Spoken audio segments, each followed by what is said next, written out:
long, weigh a quarter of a ton, and of course they aren't dangerous to people at all, but if you were a fish or an amphibian, they would be your worst nightmare.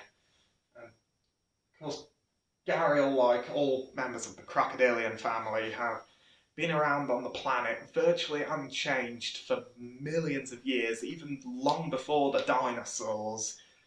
And of course, but unfortunately, gharials are now one of the most threatened of, probably the most threatened of all the crocodiles. Of course, there are probably less than 2,000 breeding pairs left in the wild. Hunting for their skin and pollution of the waterways where they live and overfishing are thought to be the causes.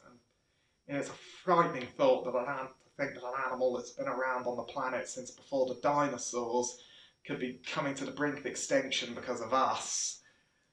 But there are people working to protect them, and one way to do that is by building breeding populations in captivity and working with local people to help them live alongside gharials. And of course,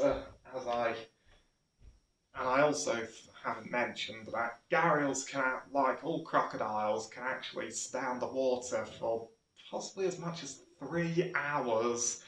And how they do that is by rationing the oxygen in their blood and lowering their heart rate to just 3 beats per minute. And of course, you can probably see a large growth on the end of the snout, and that's found on the mature males. In Indian, it's called a gora, meaning pus, and it's believed to create a humming noise to attract females. But also, gharials have the different muscles in their legs and wider skulls than other crocs, so that allows them to be some of the fastest crocodiles around. This is their range.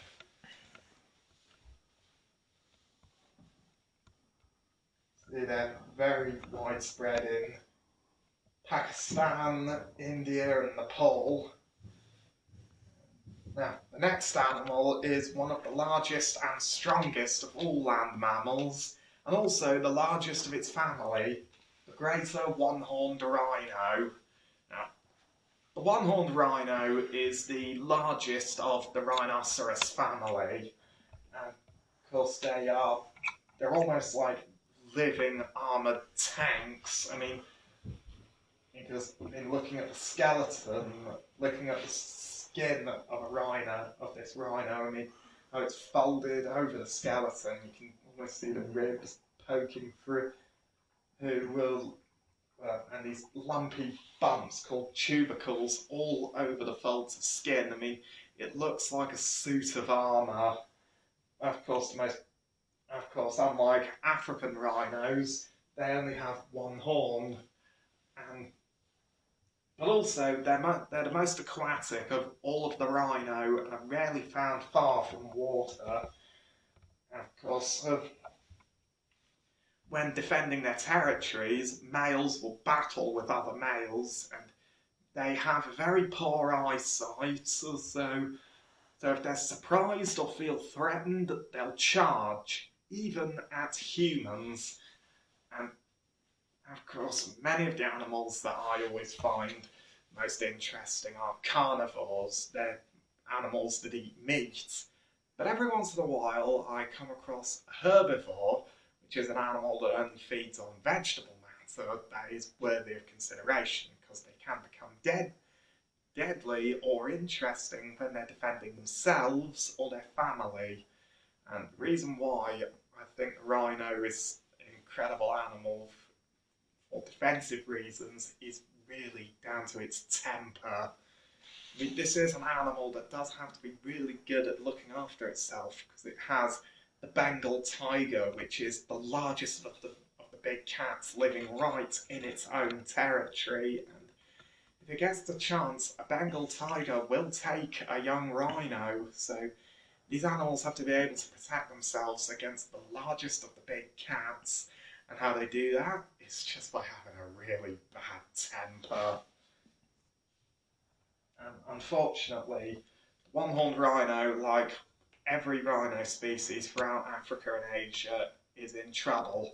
And it's because they are hunted for their horn to be used in traditional Chinese medicines, which have no scientific proof that they work, but also for their horns to be made into Arabian dagger hilts or trinkets, and even ground up and served in drinks.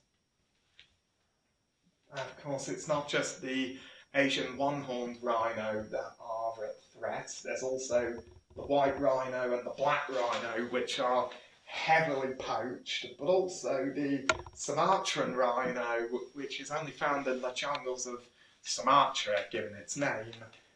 And that is one of the rarest animals on the planet. And the only place you can see them now is in a few parts of Sumatra where the jungles they live in are protected. But of course, these are the differences between them. African rhinos are slightly slimmer but bulky and have two horns. Asian rhinos are slim but very heavily built and have one horn. Of course, the greater one-horned rhino is the largest of the rhinos. And here is the range of the greater one-horned rhino. It's actually pretty heartbreaking that they're not found in much of their historic range anymore. Now, I'm going to show you now one of the most elusive predators in the world, but also one of the most beautiful members of the cat family, the snow leopard. Snow leopards are found in the Himalayas, which are the highest mountain ranges on the planet. And when I say highest, I mean they can get to be well over 3,000 metres above sea level, so way higher than the highest mountains of Britain. But of course, snow leopards are built for that terrain, and what they mostly feed on are things like blue sheep, mountain goats, or deer, pretty much, and even things as big as yaks. And of course, they usually stalk their prey from a high ledge point, or from above, or from right behind them, and they chase it across rugged terrain. And once they catch it, they finish it with a bite to the neck.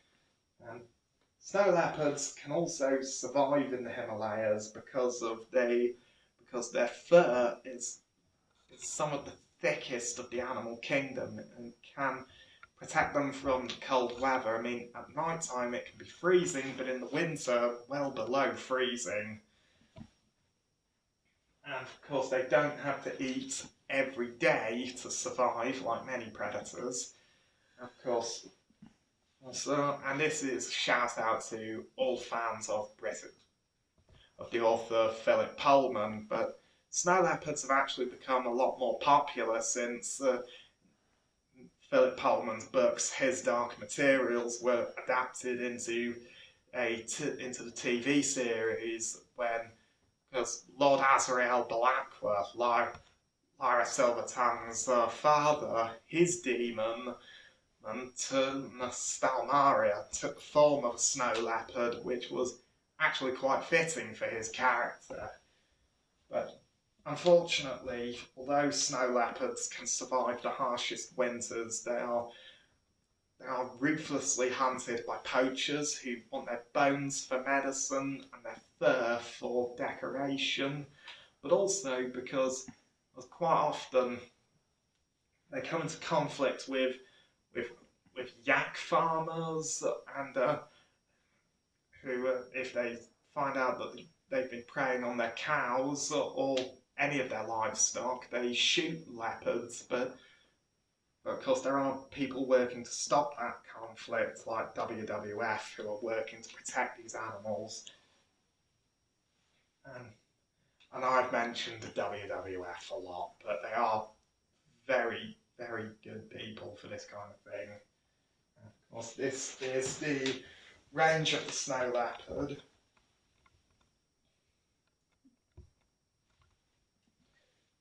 And now I'm going to show you all the largest animal on our planet today. It is the blue whale. The blue whale is the largest of the baleen whales, but it's also the largest animal that lives on the planet. It's even bigger than the dinosaurs. When I say big, a fully grown blue whale can grow to be just over 30 meters in length, weigh as much as a passenger jet.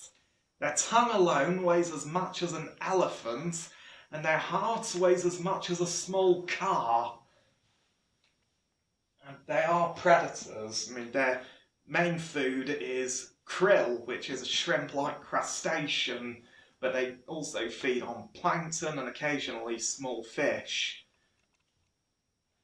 And blue whales are an animal that very few people ever get the chance to see. I mean, up until fairly recently, they were almost impossible to see around the world. I mean, they're an animal that's endangered, that lives way out in the deep sea, but a couple of decades ago, scientists discovered that there was a population of blue whales living off the coast of Sri Lanka, even as far as the Maldives, and that's all down to a abundance of krill, the crustaceans they feed on.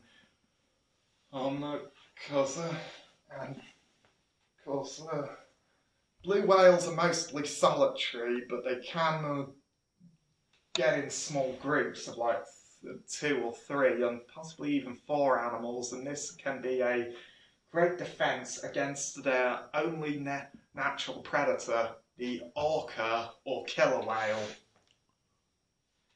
Yeah, when I mentioned about blue whales being endangered, I mean around the 1990s, they were in serious trouble because their populations had dropped from 250,000 to just as few as 3,000 left in all the oceans of the world.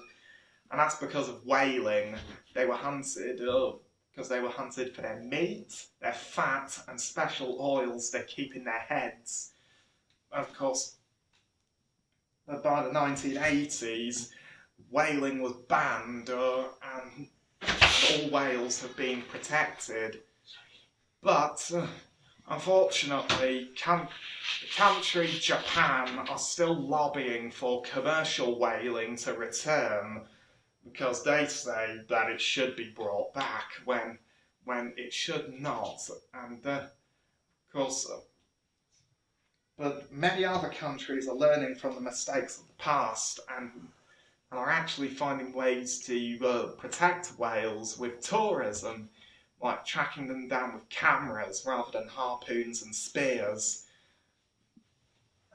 If you want a seismic scale, here is a blue whale. I mean, they can grow to be 33 meters long and weigh 180 tons. Then there's a fin whale. Now, the fin whale is the second largest mammal alive today. It can grow to be 27 meters and weigh 100 tons. Then the humpback whale can grow to be 18 meters in length and weigh about 35 to 40 tons. And the whale shark, the largest fish in the sea, can grow to be 18 or 20 meters long and weigh 18 tons. Great white shark can be 6 meters long. A giant sunfish can be 3.3 meters. The manta ray can grow to 9 meters in length and weigh 3 tons.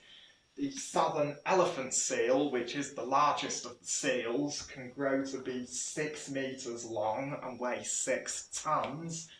But the orca, or killer whale, which is the natural predator of whales and even seals and even great whites, can grow to be 9 meters and weigh 4 tons.